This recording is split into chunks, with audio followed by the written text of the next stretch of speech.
Haveri government ಹಾಸ್ಪಿಟಲ್ನಲ್ಲಿ ಇಕ್ಕೋ ಇಲ್ಲ. ಇಕ್ಕೋ ಯಾಕಂದ್ರೆ ಅದು ಹಾರ್ಟ್ ಏನೋ ಪ್ರಾಬ್ಲಮ್ ಇತ್ತಂದ್ರೆ ಇಲ್ಲಿ ಎ ಸಿ ಜಿ ಮಾಡ್ತಾರೆ. ಎ ಸಿ ಜಿ ಮಾಡಿದಾಗ ಒಂದು ಇಕ್ಕೋ ಮಾಡ್ಕೊಂಡು ಬಾ ಅಂತೇಳಿ ಡಾಕ್ಟರ್ ಬರೆದು ಕೊಡ್ತಾರೆ. ಬರೆದು ಕೊಟ್ಟಾಗ ಅಲ್ಲಿ ಬೇರೆ ಕಡೆ ಪ್ರೈವೇಟನ್ನು ಹೋಗ್ಬೇಕು ಇಕ್ಕೋ ಮಾಡ್ಸೋಕೆ. ಅಲ್ಲಿ ಹೋದ್ರೆ 1200 1400 ಹಂಗೆ ತೊಗೊತಾರೆ. ಆಮ್ಯಾಗ ಪೇಷಂಟ್ ಏನಾಗ್ತೈತಿ, ಒಂದೊಂದು ಕಾಲು ಕೈ ಮುರಿದಿರ್ತಾವೆ, ಒಂದು ಹಾರ್ಟ್ ಪೇಷಂಟ್ ಇರ್ತೈತಿ, ಇಲ್ಲೇ ಅಡ್ಮಿಟ್ ಇರ್ತಾವೆ ಪಾಪ ಪೇಷಂಟ್.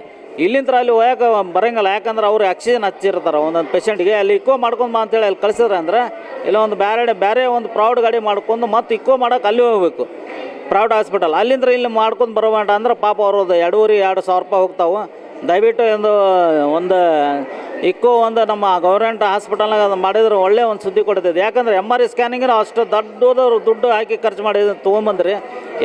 ಇದು ಇಕ್ಕೋ ಒಂದು ನಮ್ಮದು ಹಾವೇರಿ ಗೌರ್ಮೆಂಟ್ ಹಾಸ್ಪಿಟಲ್ನಾಗ ಆತಂದ್ರೆ ಬಡವ್ರಿಗೆ ಭಾಳ ಅನುಕೂಲ ಆಗುತ್ತೆ ಸರ್. ಯಾಕಂದ್ರೆ ಪಾಪ ಎಲ್ಲ ಹಳ್ಳಿ ಜನ ಇಲ್ಲಿ ಬರ್ತಾರೆ, ಅದಕ್ಕೆ ಒಂದು ಒಳ್ಳೆ ಸುದ್ದಿ ಕೊಟ್ಟಂಗೆ ಆಗಿದೆ ಸರ್.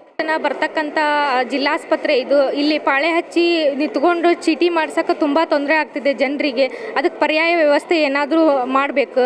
ಆಮೇಲೆ ಪೇಷಂಟ್ಸ್ ಉಪಯೋಗಿಸ್ತಕ್ಕಂಥ ಬೆಡ್ಡು, ಹಾಸಿಗೆ ಅವೆಲ್ಲ ಕ್ಲೀನ್ ಇಲ್ಲ. ಡೈಲಿ ಅವನ್ನ ಚೇಂಜ್ ಮಾಡ್ತಾ ಇರಬೇಕು.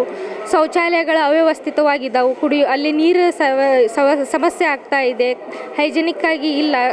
ಶೌಚಾಲಯ ಎಲ್ಲ ಇನ್ನೂ ಕ್ಲೀನಾಗಿ ಇದು ಮಾಡಬೇಕಾಗ್ತತಿ. ಆಮೇಲೆ ಶುದ್ಧ ಕುಡಿಯೋ ನೀರಿನ ಘಟಕ ಇನ್ನೂ ಹೆಚ್ಚು ಬೇಕಾಗ್ತತಿ. ಇಲ್ಲಿ ಜನದಟ್ಟಣೆ ಜಾಸ್ತಿ ಇರೋದ್ರಿಂದ ಎಕ್ಸ್ರೇ ಆಮೇಲೆ ಸ್ಕ್ಯಾನಿಂಗು ಈ ಥರದ್ವೆಲ್ಲ ಪೇಷಂಟ್ಸು ಬಂದಾಗ ಅವರಿಗೆ ಸ್ಪಂದನೆ ಮಾಡುವಂಥ ಕೆಲಸ ಆಗಬೇಕು. ಸುಮಾರು ಹೊತ್ತು ಕುತ್ಕೊಂಡು ಕಾದು ಹೋಗೋ ಪರಿಸ್ಥಿತಿ ಐತಿ. ಅದಕ್ಕೆ ಇನ್ನೂ ಹೆಚ್ಚು ಇಲ್ಲಿ ಸ್ಕ್ಯಾನಿಂಗ್ ವಾರ್ಡ್ಗಳನ್ನು, ಎಕ್ಸ್ರೇ ವಾರ್ಡ್ಗಳನ್ನು ಸ್ಥಾಪನೆ ಮಾಡಬೇಕು ಅಂತ ಕೇಳ್ಕೊಳ್ತಾ ಇತ್ತು.